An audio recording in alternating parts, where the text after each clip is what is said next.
Hello दोस्तों, यदि आपको हाथ पाँव में जलन, झुनझुनी, पैरेस्थीसियाज या सुनपना महसूस होता है, चलने में हाथ पाँव गर्म या ठंडे महसूस होते हैं या चलने में चप्पल छूट जाती है, इस तरह का कोई भी अगर आपको सिम्टम हो रहा है या आपके परिवार में किसी को होता है, तो आज का टॉपिक बहुत इंपॉर्टेंट है। क्योंकि इस तरह की प्रॉब्लम्स लेके जब भी आप डॉक्टर के पास जाते हैं तो डॉक्टर आपको उसके लिए दवाइयाँ ज़रूर देता है, आपको टिप्स थोड़े बहुत ज़रूर देता है, लेकिन कभी भी इसमें फूड प्रोडक्ट्स पर बात नहीं होती। आज हम आपको एक ऐसी लिस्ट देंगे उन खाद्य पदार्थों के बारे में जो आपको अवॉइड करने चाहिए यदि आपको इस तरह का प्रॉब्लम है। तो आज का टॉपिक है worst food products for patients having peripheral small fibre neuropathy, क्योंकि ये सारे symptoms peripheral small fibre neuropathy के हैं। आज का टॉपिक बहुत ज़्यादा इंपॉर्टेंट है उन लोगों के लिए जिनको इस तरह के कोई भी सिम्टम्स हैं, तो इसलिए टॉपिक एंड तक देखिए। और टॉपिक के बीच बीच में बहुत सारे हम आपको ऐसे यूजफुल टिप्स और पॉइंट्स बताते रहेंगे जिसके लिए आपको इस टॉपिक के बारे में थोड़ा अंडरस्टैंडिंग भी डेवलप होगा और क्या चीज़ को हम क्यों रिकमेंड कर रहे हैं, क्या चीज़ टेक्निकली हेल्थ के लिए अच्छी है नहीं है, वो सारी चीज़ें आपको बीच बीच में बताते रहते हैं। इसलिए टॉपिक को स्किप कर करके मत देखिएगा, पूरा देखने में आपको ज़्यादा फायदा मिलेगा। टॉपिक पर जाने से पहले जो लोग हमारे चैनल पर नए हैं उन्हें रिक्वेस्ट करूँगा कि चैनल को सब्सक्राइब करें ताकि साइंटिफिकली करेक्ट और यूजफुल इन्फॉर्मेशन के लिए आपको भटकना नहीं पड़े और आप इस इन्फॉर्मेशन का शिकार ना हो जाए।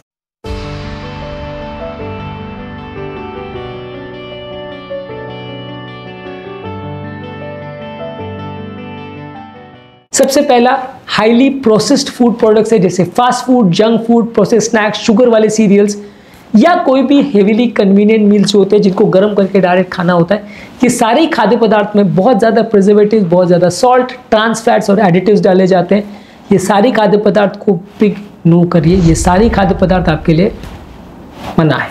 यदि आपको है पेरिफेरल न्यूरोपैथी का प्रॉब्लम या इस तरह का जो भी सिम्टम्स हमने पहले बात की वो कोई भी सिम्टम है, तो हाईली प्रोसेस्ड फूड्स आपके लिए मना है।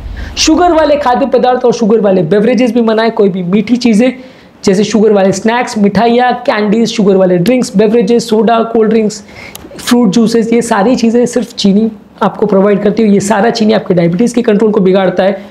जो भी चीज़ आपके डायबिटीज़ के कंट्रोल को बिगाड़ रही है वो पेरिफेरल न्यूरोपैथी के सिम्टम्स को बिगाड़ेगी, क्योंकि ऑब्वियसली पेरिफेरल न्यूरोपैथी के सिम्टम्स का सबसे इंपॉर्टेंट अगर कारण ढूंढते हैं तो वो डायबिटीज़ ही है। तो अगर डायबिटीज़ का कंट्रोल बिगड़ रहा है किसी भी कारण से तो पेरिफेरल न्यूरोपैथी बिगड़ेगा। कोई भी मीठी चीज़ को आप अवॉइड करिए। मीठी चीज़ें डायरेक्टली या इनडायरेक्टली आपके नर्व्स को अफेक्ट करती है। डायबिटीज़ को जो चीज़ अफेक्ट करती है वो आपके नर्व्स को अफेक्ट करेगी, तो इसको आपको अवॉइड करना है। अगला इंपॉर्टेंट चीज़ है कि रिफाइंड कार्बोहाइड्रेट्स को अवॉइड करिए। White bread, white rice, pasta, baked products या बेकरी की ज़्यादातर सब आइटम्स है, मैदे की बनी हुई जो भी चीज़ें वो नुकसानदायक है। मैदे की बनी हुई हर फूड प्रोडक्ट्स को अगर आप बंद करते हैं तो हाथ पाँव में जलन और झुनझुनी का प्रॉब्लम भी काफ़ी हद तक कम हो जाएगा। ये एक बहुत इंपॉर्टेंट टिप है। ज़्यादातर हमारे यहाँ ज़्यादातर लोग इसी तरह का खाद्य पदार्थ पसंद करते हैं। मेजॉरिटी ऑफ द पॉपुलेशन में एटलीस्ट हफ्ते में 2-4 बार तो ये तरह का फूड प्रोडक्ट हो ही जाता है, और अगर आप इसको कम करते हैं तो आपको तुरंत रिजल्ट देखने को मिलेंगे। इसके अलावा कोई भी खाद्य पदार्थ में अगर ट्रांस फैट्स या हाइड्रोजनेटेड ऑयल्स है तो उनको अवॉइड करिए। कोई भी तली हुई फ्राइड फूड्स है जिसमें बटर, मार्जरीन, ऑयल्स डाले गए हैं, ये सारी बॉडी में इन्फ्लेमेशन बनाते हैं और ये सारी चीज़ें आपके लिए काफ़ी ज़्यादा अनहेल्दी है यदि आपको पेरिफेरल न्यूरोपैथी का प्रॉब्लम है तो। इसके अलावा आपको अवॉइड करना है अल्कोहल, क्योंकि अल्कोहल बॉडी में लाता है सूजन और सूजन से बॉडी में इन्फ्लेमेशन रिलेटेड न्यूरोपैथिक सिम्टम्स बढ़ते हैं, इसलिए अल्कोहल को अवॉइड करना है। सिमिलरली बहुत ज़्यादा मात्रा में चाय, कॉफ़ी या कैफिनेटेड ड्रिंक्स भी बहुत ज़्यादा मत लीजिए। ये कैफीन भी बॉडी के अंदर इन्फ्लेमेशन को बढ़ाता है जिसकी वजह से आपको न्यूरोपैथिक सिम्टम्स बढ़ सकते हैं। तो यदि आपको न्यूरोपैथी का प्रॉब्लम है तो 1 से 2 बार ही चाय लीजिए, बहुत ज़्यादा मत लीजिए। पूरी तरह से बंद मत करिए पर एटलीस्ट कम तो रखिए, और बहुत ज़्यादा स्ट्रॉन्ग चाय कॉफ़ी मत पीजिए क्योंकि उसमें कैफीन कंटेंट ज़्यादा होगा। इसके अलावा कोई भी खाद्य पदार्थ जिसमें नमक बहुत ज़्यादा है, प्रोसेस फूड्स है, ऊपर से नमक डाला गया है, सॉल्टी स्नैक्स है, चिप्स है, क्रैकर्स है, ये सारी चीज़ें आपके लिए अच्छी नहीं है। ये ब्लड प्रेशर को बढ़ाती हैं, और जो भी चीज़ मेटाबॉलिक सिंड्रोम को बढ़ा रही है वो पेरिफेरल न्यूरोपैथी को बढ़ाएगी, यानी कि बीपी, शुगर, कोलेस्ट्रॉल, इन सब चीज़ों को बढ़ाने वाली चीज़ें आपके मेटाबॉलिक प्रॉब्लम्स बढ़ाएगी। इनडायरेक्टली न्यूरोपैथी भी बढ़ेगा। तो ये भी एक मॉरल है स्टोरी का कि मेटाबॉलिक सिंड्रोम के लिए जो भी चीज़ें मना है वो पेरिफेरल न्यूरोपैथी के लिए भी मना है। इसके अलावा आर्टिफिशियल स्वीटनर जैसे एस्पार्टेम और सुक्रालोज, वैसे जो बहुत हेल्दी माने जाते हैं, हम शुगर के बदले उनको प्रेफर करते हैं ताकि हमारा शुगर ना बिगड़े, पर जहाँ तक न्यूरोपैथी की बात है वो अच्छे नहीं है। आपके न्यूरोपैथिक सिम्टम्स इनसे बिगड़ेंगे, आपको जलन और पैरेस्थीसिया का प्रॉब्लम ज़्यादा होगा। इसके अलावा बहुत ज़्यादा जो स्पाइसी या मसालेदार खाने हैं जिसमें मिर्च बहुत ज़्यादा डाली जाती है, बहुत ज़्यादा मसाले डाले जाते हैं, ये सारी चीज़ें आपके नर्व फाइबर्स को इरिटेट करती हैं, तो इससे न्यूरोपैथिक सिम्टम्स बढ़ सकते हैं। इनको अवॉइड करिए। अगर किसी व्यक्ति को कोई पर्टिकुलर फूड प्रोडक्ट से एलर्जी है या सेंसिटिव है, किसी भी तरह की फूड बॉर्न एलर्जी है अगर आपको, तो उसको अवॉइड करिए, उससे आपकी ये जलन और झुनझुनी का प्रॉब्लम बढ़ सकता है। ग्लाइसेमिक इंडेक्स का बेसिकली मतलब ये है कि कोई भी खाद्य पदार्थ में खाने के बाद शुगर या ग्लूकोज के कंपैरिजन में आपका ब्लड ग्लूकोज लेवल कितना बढ़ता है। यानी सिंपल, अगर आप ग्लूकोज खाते हो तो अगर आपका ब्लड ग्लूकोज लेवल 100 पहुंचता है तो उसके कंपैरिजन में आपका ब्लड ग्लूकोज लेवल कितना बढ़ता है, उसको ग्लाइसेमिक इंडेक्स बोलते हैं। जितना ज़्यादा ग्लाइसेमिक इंडेक्स वाले खाद्य पदार्थ या जितने मीठे प्रोडक्ट्स आप लेंगे उतना ज़्यादा आपका शुगर वैल्यूज़ बढ़ेगा, उतना ज़्यादा आपका न्यूरोपैथिक सिम्टम्स बढ़ेंगे। तो जो चीज़ें आपके शुगर कंट्रोल को बिगाड़ती है, ज़्यादा मीठी होती हैं, वो चीज़ें आपकी पेरिफेरल न्यूरोपैथी के सिम्टम्स को बढ़ाने में इंपॉर्टेंट काम करेगी, इसलिए इनको अवॉइड करिए। नेक्स्ट इंपॉर्टेंट फूड प्रोडक्ट्स है फ्राइड और ग्रीजी फूड, जैसे फ्रेंच फ्राइज है, पोटैटो है, चिप्स है, चिकन वगैरह है। ये सारी जो तली हुई चीज़ें होती हैं जिसमें बहुत ज़्यादा अनहेल्दी फैट्स होते हैं, बहुत ज़्यादा कैलोरीज होती हैं, ये सारी चीज़ें अच्छी नहीं है। उसी तरह से प्रोसेस मीट्स जो है जैसे bacon, sausage, deli meats, hot dogs, ये सारी चीज़ें भी कंपैरेटिवली अनहेल्दी। इसके बदले आप हेल्दी मीट्स ले सकते हैं या लेस फैट वाले मीट्स ले सकते हैं, जैसे पोल्ट्री या फिश वगैरह ले सकते हैं, या वेजिटेरियन सोर्सेज ऑफ प्रोटीन है जैसे सोयाबीन है, दालें वगैरह, ये सारे ले सकते हैं। तो ये आपके हाथ पाँव में जलन उतना नहीं करेंगे, लेकिन एनिमल सोर्स का मीट लेंगे तो वो आपके हाथ पाँव में जलन कर सकता है। इसके अलावा किसी भी खाद्य पदार्थ में अगर आर्टिफिशियल एडिटिव्स और प्रिजर्वेटिव्स डाले गए हैं, यानी प्रोसेस फूड है, तो उसमें आपको नुकसानदायक प्रॉब्लम हो सकती है। जो आर्टिफिशियल स्वीटनर्स या केमिकल्स डाले जाते हैं फूड प्रोडक्ट्स में, ये भले बहुत सेफ बोले जाते हैं, लेकिन ज़्यादातर में आपको कुछ ना कुछ साइड इफेक्ट्स होते हैं। बहुत सारे में आपको पेरिफेरल न्यूरोपैथी का सिम्टम्स बढ़ेगा, इसलिए इस तरह के फूड को अवॉइड करके नेचुरल फूड प्रोडक्ट्स लेंगे तो ज़्यादा अच्छा है। नेक्स्ट कैटेगरी है एसिडिक फ्रूट्स की, यानी सिट्रस फ्रूट्स, नींबू है, संतरा मौसमी वगैरह है, टमाटर है, विनेगर है, ये सारे एसिडिक फूड्स आपके नर्व्स को इरिटेट करते हैं।